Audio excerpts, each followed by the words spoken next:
stream and like, what? I know. Hello, Twitch. Hello, YouTube. It's been a little bit of time, but we're back. It has been a little bit of time. We won't do it again, won't we? You know, it's summer. Everyone gets busy in the summer. So, we'll just... People got to quit going to the hospital. Too many surgeries. We'll just jump right into it. Start recording. Cool. That's not... Yeah, that is the right button. Good afternoon and welcome to another installment of the Walk in Obedience Bible Study. I am Fuzzy Spartan and I am here as always with Dave. Hello everybody. Nice to be with you today. Just a little recap. We are on twitch.tv/Fuzzy Spartan where we have a live chat. So if you're listening to this on Podbean or on YouTube, please come over to twitch.tv/Fuzzy Spartan and you can join us in the live chat and the live Q&A after the fact. Also, we have a Patreon at patreon.com/walkinobedience, where if you feel like this ministry has helped you in some capacity and you want to give back financially, I would urge you to pray first, have God tell you what he wants you to do, and then if he says, hey, bless us financially, come on over to patreon.com/walkinobedience and see how much you want to give. If not, then we will always love to have more prayers for our ministry, to have us be guided in the correct way and have us stay healthy so we can keep doing this for a long time.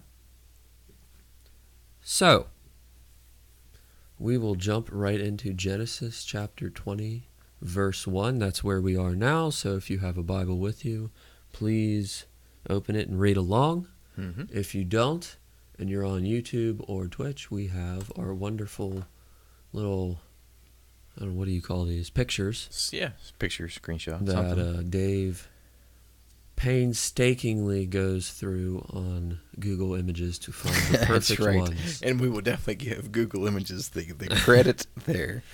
So to start in Genesis chapter 20, verse 1, it says, Now Abraham moved on from there into the region of the Negev and lived between Kadesh and Shur. For a while he stayed in Gerar. I'll finish because it's in the middle of a sentence and that bothers me.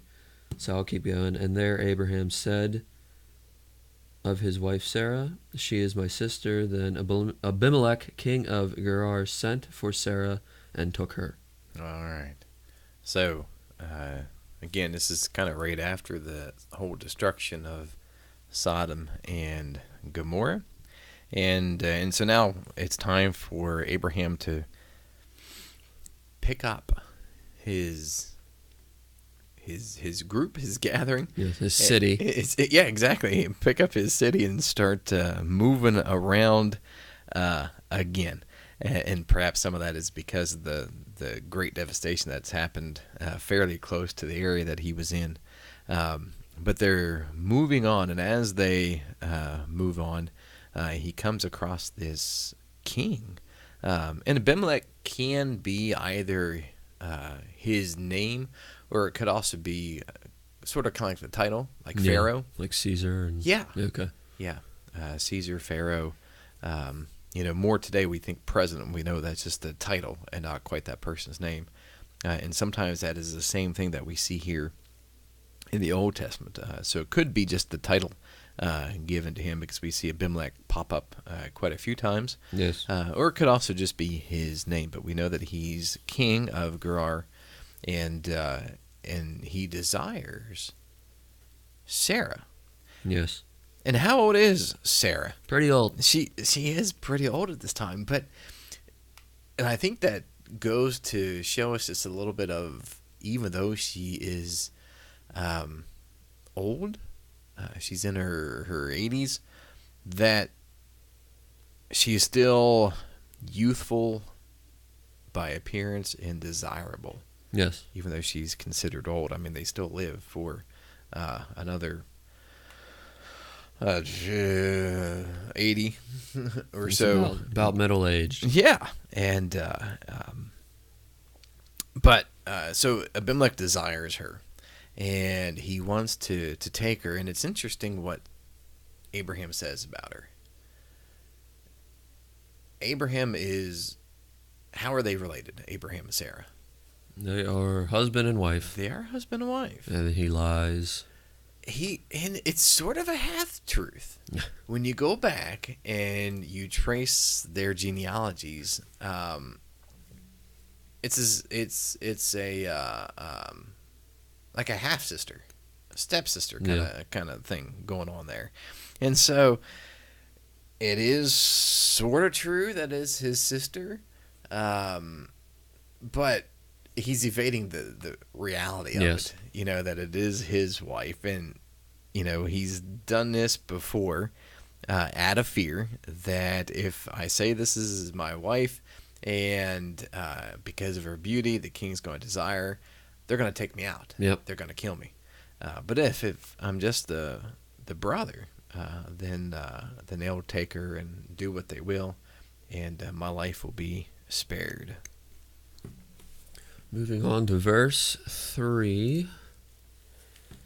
But God came to Abimelech in a dream one night and said to him, "You are as good as dead because of the woman you have taken. She is a married woman."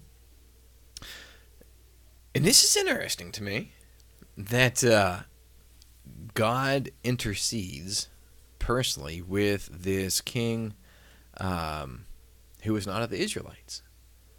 And he's, presumably he's a Gentile king. Yes. He is a pagan king. There's some ideas that there is some polytheism that is beginning around this time period. But yet, God comes to Abimelech, and later, here shortly, we'll see Abimelech calling him Lord. Yeah. That he recognizes the authority of God. So I'll read 4 through 5, just because it's a nice little paragraph. Yeah. There. Now Abimelech had not gone near her, so he said, "Lord, will you destroy an innocent nation? Did he not say to me, 'She is my sister,' and didn't she also say, 'He is my brother'? I have done this with a clean conscience and clean hands." All right. He was duped. So yeah, he's pretty much saying they told me something different, Mm-hmm. and I have no other information to go on other than what they tell me. Exactly. You can't know somebody's heart other than what the information they provide you. And he calls them, "Will you slay a righteous nation?" And so, again, that idea, how much do they know about this God? Yeah, The well, God he knows of, enough. he knows enough, and oddly enough, he took her, and it's been night, and what hasn't he done with her? He hasn't laid Nefarious things. Nefarious things, yes. The Bible says, that he hasn't come near to her. And so we kind of take these two sides, okay? You've got this one side of Sodom and Gomorrah. As these angels enter in Sodom and Gomorrah that evening, the town's people are there beating down the door because they want to have their way with him. And then the other side of that is you have Abimelech, who has taken as a concubine or as a slave Sarah, and it's evening and he's asleep. Yeah. He comes to him in a dream, so he's asleep by night, and he hasn't touched her. Yes. And so here we have a city that is living by a moral code. At least more moral than the last one. Absolutely. Which I guess that's not too difficult.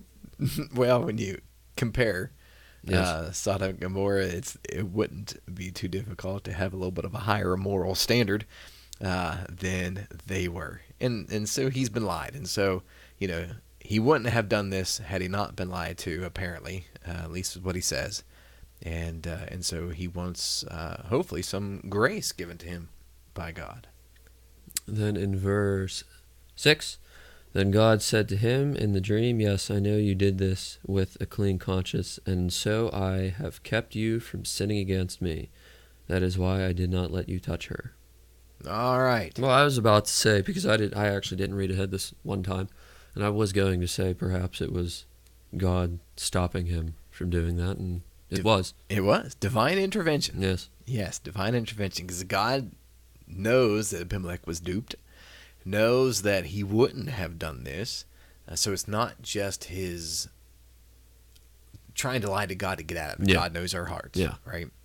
And so because of that he is innocent in this matter, God is going to give him grace, and how did he prevent it? I don't know. Maybe he made Abimelech a little extra tired that evening, possible. just to go to bed early, Yeah. right? It's been a rough day. And so he would not cause sin to happen. I'm also wondering if Abimelech was lying to God, saying that, no, I wouldn't have done this if I knew she was married, but he actually would have. Would God have stopped him?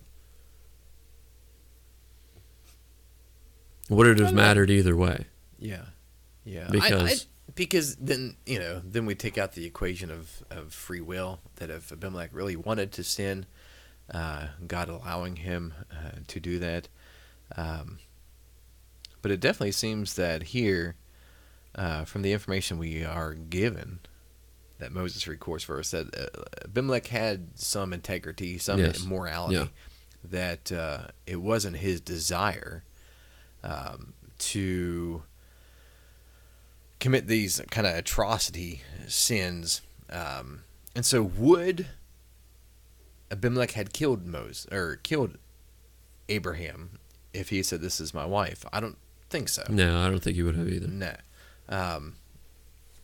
He would have had let that go. But since he was just a sister and a brother relationship, well, this is somebody of notoriety, somebody of beauty that I can enter into my harem of women to build up my kingdom. Because look at all these beautiful women I have as part of my kingdom. I know the information isn't in here, but I find it odd. Like, how did this happen? How did this go down? He just walked in there and said, "Hey, you look attractive. Let's go." It seems. Is this your wife? No, it's my sister. Perfect. Let's go. Right? I don't know how that worked. I wish we had some correspondence. I doubt it was like that, but we don't know. Yeah, they come to the city gates, and is Abimelech in some tall tower looking down, and says, "Oh, that woman looks beautiful out there. Guards, Go bring acquire her to me." her. You're right. And I wonder, that might be a very good possibility. That's the way it's done. I'm not certain, that information just isn't provided for us at all. But we see God intervening in this situation here. All right, in verse 7, "Now return the man's wife, for he is a prophet, and he will pray for you, and you will live. But if you do not return her, you may be sure that you and all who belong to you will die." All right. So he's still given free choice. All right? Yeah. God maybe made him extra tired that night to prevent what was going on, but he still had the opportunity to keep Sarah as a woman, to defile her. But he's going to suffer consequences. Yes. Right? And that's the same kind of thing. Specifically, death of everyone. Death of everyone. Right. And it's the same things that's given to us, right? Here's righteousness. Here's wickedness. You make your choice, and there's consequences for both. If you are righteous, you will be blessed, right? The same kind of things as we're told to Abraham. And if you follow after wickedness, then there's going to be cursing and punishment that will doom. I also love how it's not just you will die. It's you and all who belong to you will die. Everybody. Right. And what is that? Everything. Yes. His whole kingdom. Yeah, that is completely just annihilating. Mm-hmm. And we see God doing that. Yes. Taking nations out. And he just did it, so I'm sure Abimelech is a little right? sender. God He probably woke up immediately and said, "Get rid of her." Get her out of here. Yes. So, verse 8. And he does just that. Early the next morning, Abimelech summoned all his officials, and when he told them all that had happened, they were very much afraid. Doesn't shock me. Verse 9, then Abimelech called Abraham in and said, "What have you done to us? How have I wronged you, that you have brought such great guilt upon me and my kingdom? You have done things to me that should never be done." And Abimelech asked Abraham, "What is your reason for doing this?" So he's a little angry. And I think probably rightfully so, because had God not intervened, The whole city would be gone. the whole city would be gone. Yeah. A lot of devastation that could happen just because of this thing that he was really kind of duped into. And so, like you said, early in the morning, he didn't hesitate. He didn't think about it for a little while. He knew this was wrong.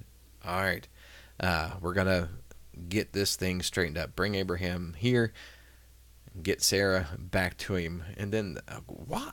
What did I do to you, right? Yeah, exactly. What did I do to you that you were going to cause all this kind of destruction to me with this lie?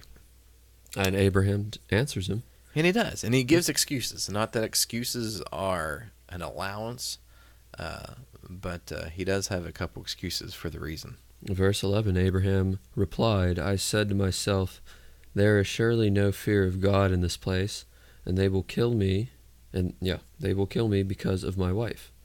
So that's excuse number one. Like we said a couple verses ago, he was scared to be killed. Yeah, fear.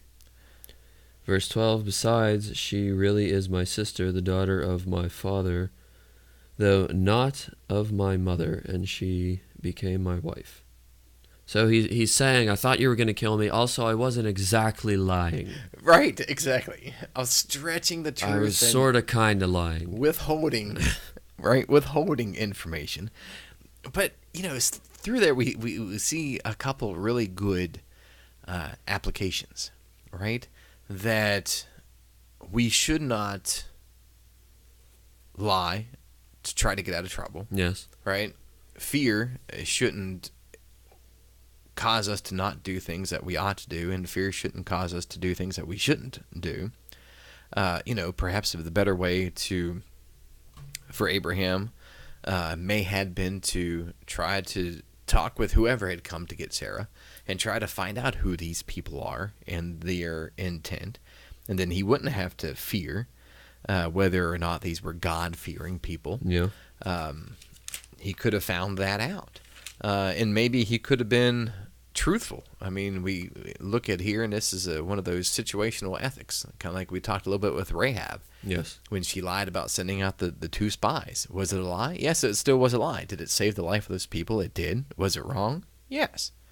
The same kind of thing here. He withheld information that, yeah, she's my half-sister, stepsister.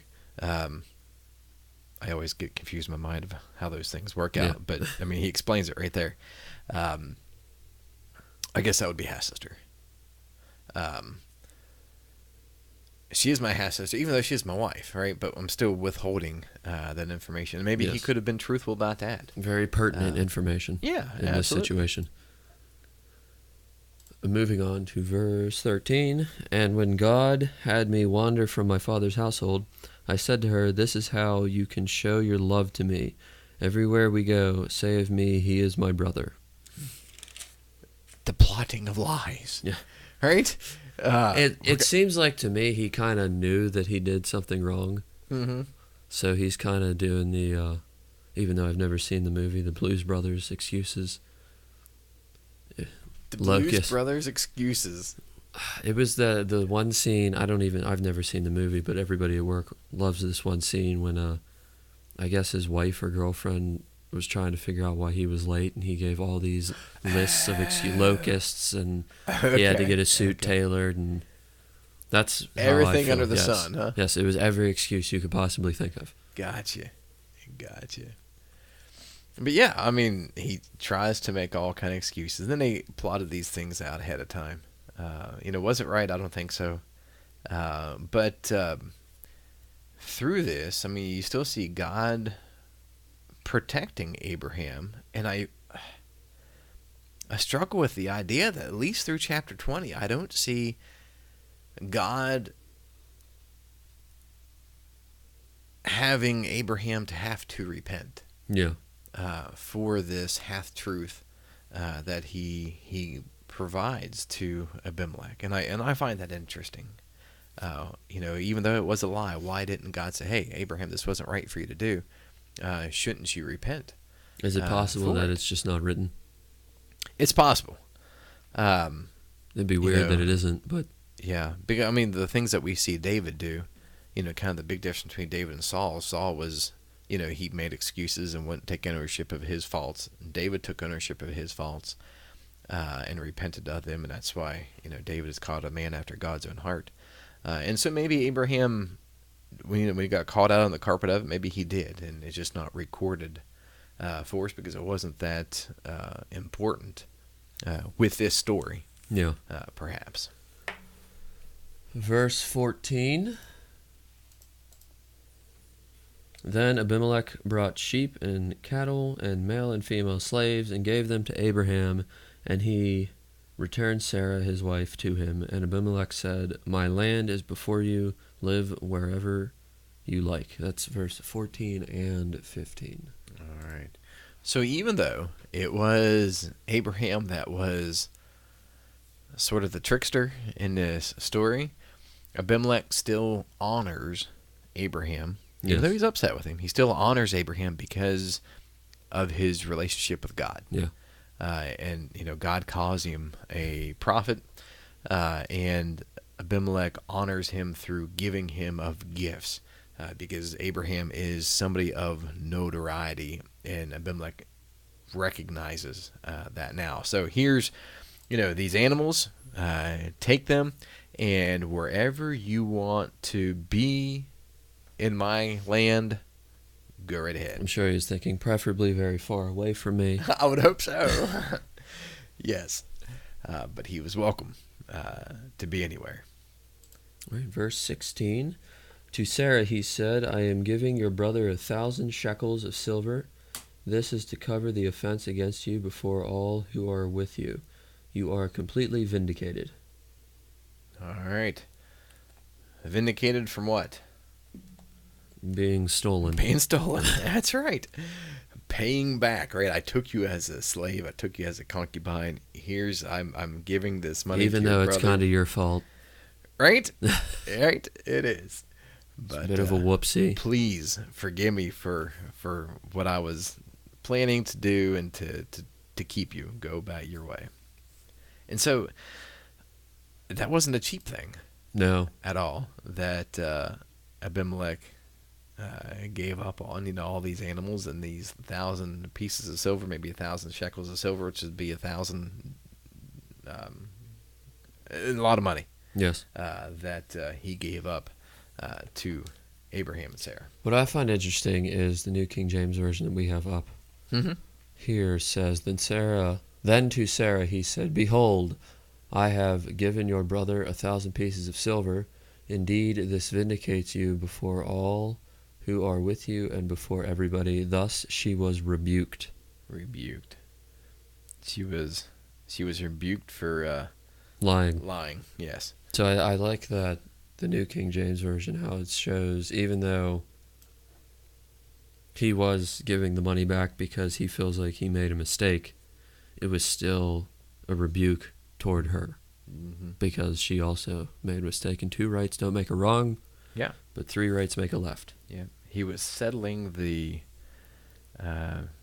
schism. He was settling the divide that happened. Yes. Because of him taking her. And to close it out, verses 17 and 18. Okay. Then Abraham prayed to God, and God healed Abimelech, his wife, and his female slaves, so they could have children again. For the Lord had kept all the women in Abimelech's household from conceiving because of Abraham's wife Sarah. All right. So just as God had promised, he said, "Look, if you give back Sarah, Abraham will pray for you, and you'll be restored, and things will be cool." Right? And that's what Abraham does. He Yes. prays for Abimelech, and whatever, God was already possibly working with Abimelech's body to bring death to him. Yes. Because it says Abimelech was healed, right? And then, of course, reopening all the wombs of the females within Abimelech's realm to allow them to have children again, because he had stopped them from having the ability to conceive as a way to keep some bad things happening. And since we finished that chapter, we can finish Elijah today. Okay. That's a nice little break right there. I can handle that. Sometimes when we break in the middle of a story, it's like, oh, man. Yeah, I like trying to get through a chapter. Almost. Slightly speed it up a bit from the 4 verses that we talked about the first time. Well, that was an easier chapter to get through. It's one story. All right, Where some of these chapters have a lot of... where are you? No, we were before chapter 13. I know that because he dies in 13. Spoiler. Yes. You just spoiled it. Sorry. We were after the siege.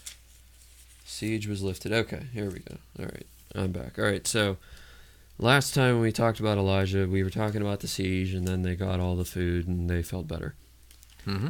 So the next thing that happened was Elijah told the woman whose son he restored to life, as it says in the Bible, that there was going to be a famine and she needs to pick up and leave for 7 years. And she did. And after the famine ended, she done came back. And she was going to ask the king to get her stuff back because of the whole 7-year thing, which we haven't talked about yet. The year Jubilee. Yeah. Yeah. It's probably going to take us 70 years just to get to that point in the Bible study, but after 7 years, you get your stuff back. We'll leave it at that. Okay, leave it at that. Can we keep it that way? Get all my stuff back after 7 years. It'd be nice to redeem those things back. But the idea, some of that stuff, do you want it back? Yeah, probably not. That car that you had 7 years ago that probably is missing a wheel now. Right. But the importance of it comes back to that we actually see later on.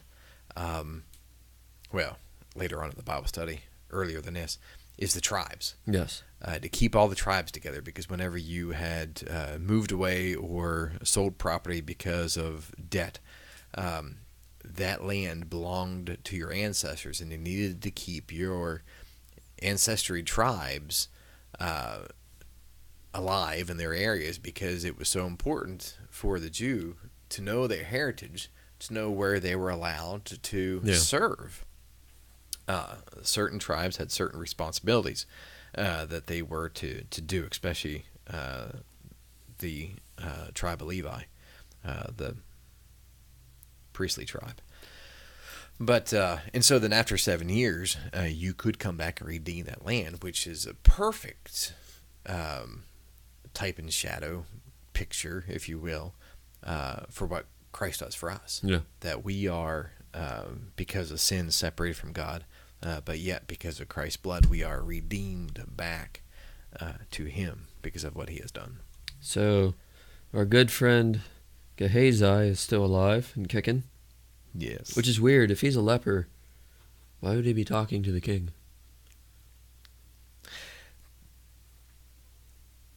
Spreading the love of leprosy. And the king's, like I said, their king and Gehazi are talking, and the king asked Gehazi to tell him about the stuff that Elijah's done. Mm-hmm. And Gehazi said, this is the woman that, well, I'll read it. This is the woman, my lord the king, and this is her son, whom Elijah restored to life. And the king talked to the woman about it, and he said, give her stuff back, essentially. Mm-hmm. So, restore all that was hers. Elijah doesn't even have to be there. Yes. That double portion. Yes. Next, Yes. Elijah goes to Damascus, and the king, Ben-Hadad, Mm-hmm. was ill. Mm-hmm. So the king sent Hazael. Yeah. I'm getting better, chat. To talk to Elijah, and Elijah said, he will recover. And then Elijah starts to cry, and Hazael asks, what are you crying about? And Elijah says, I see all of the things that you're going to do to my people. Terrible things, that's why he's crying. And Hazael says, well, I'm just a servant. How would I be able to do that? Hazael goes back and kills the king. Mm-hmm. And becomes king. He would have recovered from his illness Yes. had his servant not killed him. Pick better servants. Mm-hmm. Yeah. But Elisha knew that, I mean, Yeah. you look there in verse 12 or 13. The Lord has shown me that you, right, Hazael, will become king over Assyria. And So he suffocated him, dipped a cloth in water and waterboarded him. Yeah, yeah. So after that, there's not much more about Elijah. There is his death. He was sick, and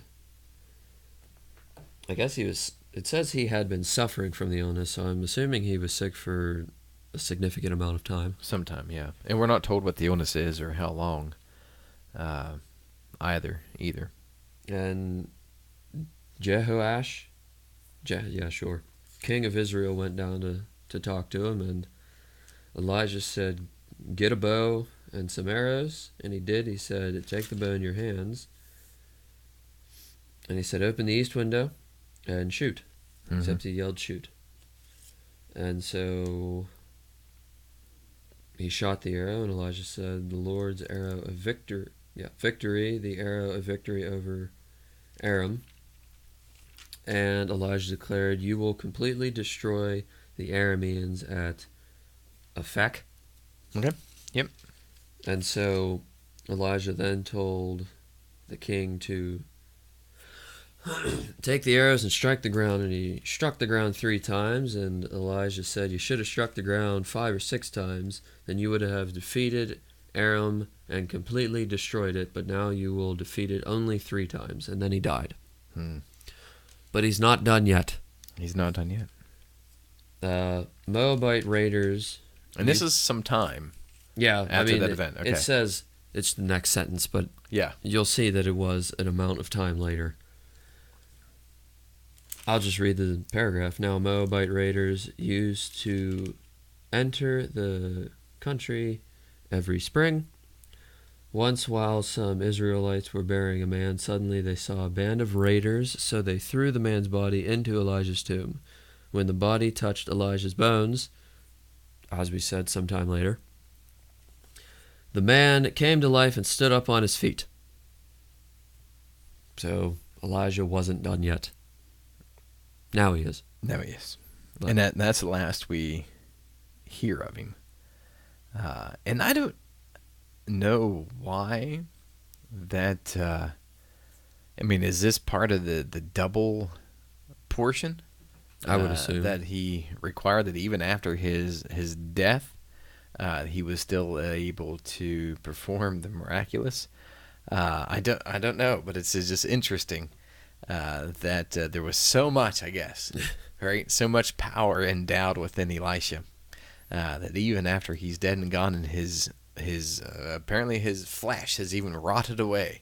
Yes. That his bones are there, and even his bones, at the touching of them, could raise somebody from the dead. Could you imagine what the people that threw him in there felt like?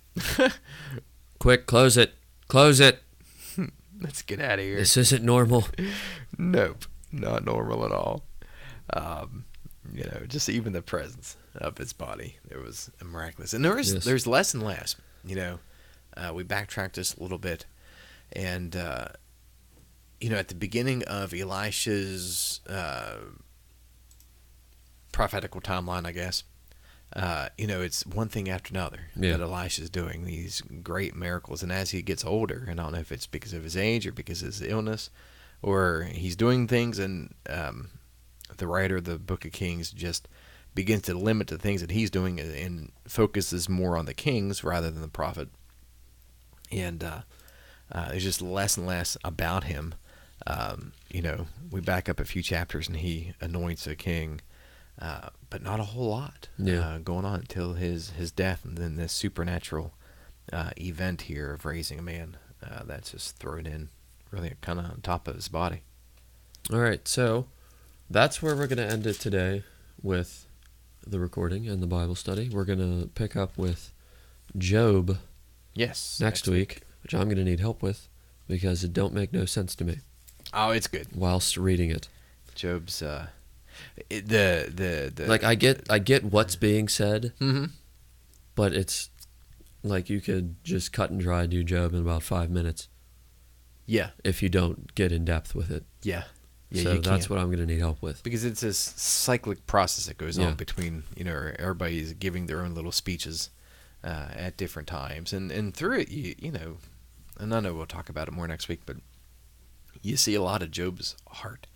Where one moment he says, I'm standing up for God and never going to let his words from my mouth. And the next minute he says, golly, I wish I would just die and this would end, And it's the same kind of things we go through, We have great faith a lot of times, and other times we just are so tired of the pain and the suffering, we just want it to end. Yes.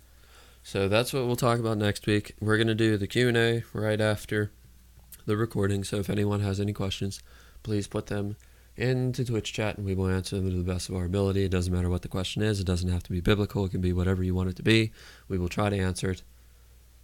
It could be mathematical. I'm not good at it, but, Zenadine's here. I'm sure he's good at it. Better than me. I'm sure Dave's better at it than I am, too. Nope. So, thank you, everyone, for being here. Thank you for listening on Podbean and on YouTube. As I said before, if you want to be part of the after show, of the Q&A, please, you got to come over to twitch.tv/FuzzySpartan, and you got to follow me there. And then you can be in the live chat with us. So, again, thank you for being here, everyone.